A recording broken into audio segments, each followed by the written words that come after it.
Right, I drew this while sitting in the car waiting for Mick.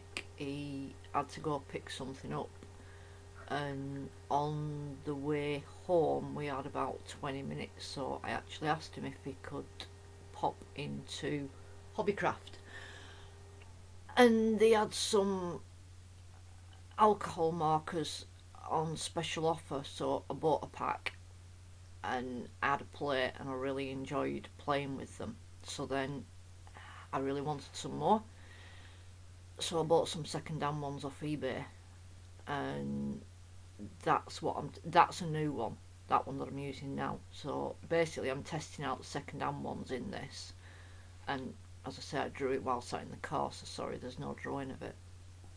I really have no idea what I'm doing. I haven't. I'm just. That's why there's a lot of tappy fingers in there. I'm layering them up, but I'm looking for a piece of paper because I don't know what sort of paper to use it on. And as you can see, when I tilt it, it's gathering on the surface and it's really shiny. It's not a good piece of paper. And I did the comb and wattles this colour because I really, at this point, didn't much give a care about it, and I didn't have any wattly colour. Stop giggling at me. So I picked something like lipstick, hot pink, and I don't know, funky fuchsia or something, and blended it in with a really light pink, and I can't believe it turned into a wattle colour. I mean, can you tell me, explain why that happened? It don't make sense. It's bizarre, and weird things happen, like yellow chases dark brown away. They're really weird. That is a colourless blender that I actually got ages ago for coloured pencils and hated it. And there you can see I'm actually chasing the colour away with it. And every now and again you get a bit gathered on end of your tip. So what I'm doing is I'm applying that bit to bits that need darkening up a bit with a bit of the orangey sort of colour. Now I'm drawing the feathers on the chest. Most of these are going to get covered up, but I wanted to do a bit of a practice, and if you draw them, if I didn't have drawn them in, if I hadn't have drawn them in, shut up. If I hadn't have drawn them in, they'd have ended up looking like roof tiles, you know, if I'd have just done a few. So I had to draw them in at all different angles and stuff. Putting dark bits down middle, and then I do another bizarre thing where I get two really sort of light greens and put light green and then go over it with really dark brown, and it works in a funny sort of way. I don't know. As I said, I don't know what I'm doing. I'm just, to put it politely, messing around. But I'm thoroughly enjoying them. I really am enjoying them. They just, oh, wow. They're brilliant, aren't they? Is it? Because every now and again I'm going, eBay. How much them markers? eBay. If anybody's selling any markers, I've been stung with some of these, I think, because, and some of the markers that I got, but I mean, they're alcohol markers. Nothing should shift them apart from alcohol, and you'll see in a minute what happened, and it messed up. But right, tail, I'm doing, well, the few feathers at tail you can see I'm doing the same, but I thought I'd add a bit of pink in for a bit of interest. And then whack over it with a load of dark brown, medium brown and black, which in my mind just doesn't make sense, but it worked. Well, you stop doing that with your feet. You test the patience of a saint, you would.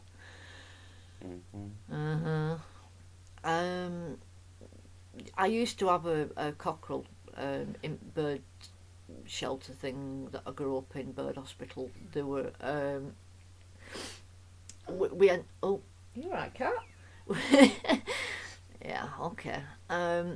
It, we had a chick. It was a day old chick, and it didn't start off with best of life, but he turned into a cockerel, and he was lovely. And we called him Brian Adams, waking up the neighbours because we had to finally find him a home on a farm.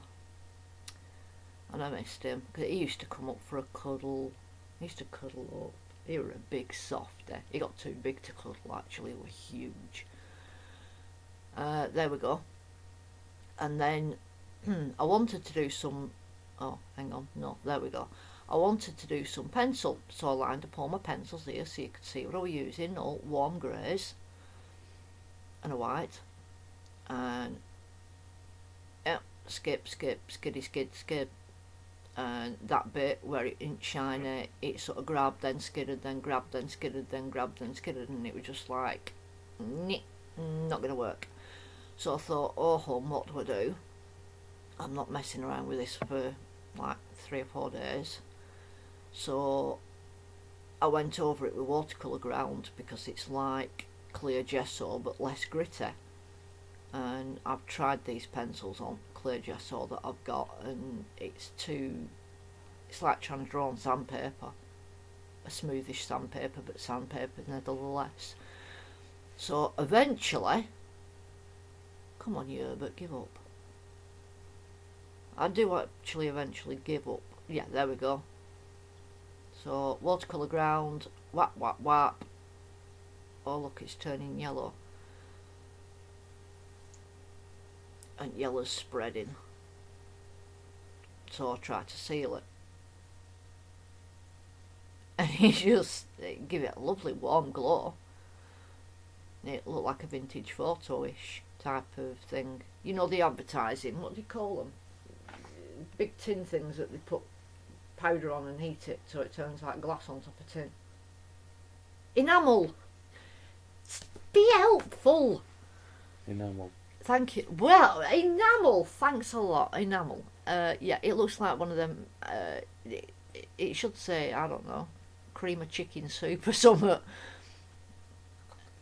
Cockaliki soup. Yeah, it sort of looked like one of them, and I was gonna do rusty bits and screw holes and stuff like that, but then I changed my mind. Or I'm putting all shadows in here. But something really weird happened. As I said, I don't know if somebody's been messing around with one of these pens or they're so old or something, I don't know. But I've played with that watercolour ground for a bit. And I'm getting used to how it works and whatnot, and on different surfaces. Oh, that was white acrylic ink. It's Indian ink, it's the black stuff I've just been pouring on. This, it pulled on top, and then it like ate its way through, sunk underneath, grabbed a bit of yellow, and then started floating yellow up to the top again. And I just don't understand it. It's like it broke through the watercolour ground, and I couldn't get it to look right, but then it eventually did, so all's well. What were I going to say? Yeah, you're very helpful, you, aren't you, tonight? Oh yeah, if anybody's got any, they don't use them or whatever, I'd consider buying some. I'm definitely interested in more of them. But I'd rather buy them off people that are going to be a bit more truthful with me, maybe. I mean, some that I've bought, I've been alright, you know, but some I haven't. I don't know. But that's more, pardon? India ink. I'm just deepening shadows up a bit. And yeah. Epoxy tape keeps on coming up. What am I like? Bodgerman Scarper. Yeah, deepening up a bit. Oh yeah, I wanted to practice the background is like oh no, Is it still a vinaigrette if it's brighter in one corner? Yeah. I hate you. Vignette. Ooh. A vignette. Yes. So it's still a vignette, is it? Yes. Right. I want to practice me painting of vignettes around and in holes, if you will, like where his tail comes over and touches his chest, if you will. I know it's his back of his wing, but getting it same colour in gaps like that. I wanted to practice that, and that's what I'm using. That tape. That's what I'm using these Inktobers for, because apparently that's his aim. Is yeah, I know. Stop waving at me. Is for practice apparently. That's what it's all to do with. I think you had to take. Well, you took more than 2 photos, but we had a problem with how shiny it was. You can see it shine on its breast there, but the shadow looks good on this side. But the other photo, the shadow don't look good, but his breast doesn't have the shine. We're not meant to point that out. No. Is that what you're saying at me? No, I mean, you can't help it if it's firing light back at you. Look at tail there. I'm well impressed with how that works. I don't know why I just did it and it worked. I'm impressed with his comb as well. Okay, bye bye. Thanks for watching. Bye.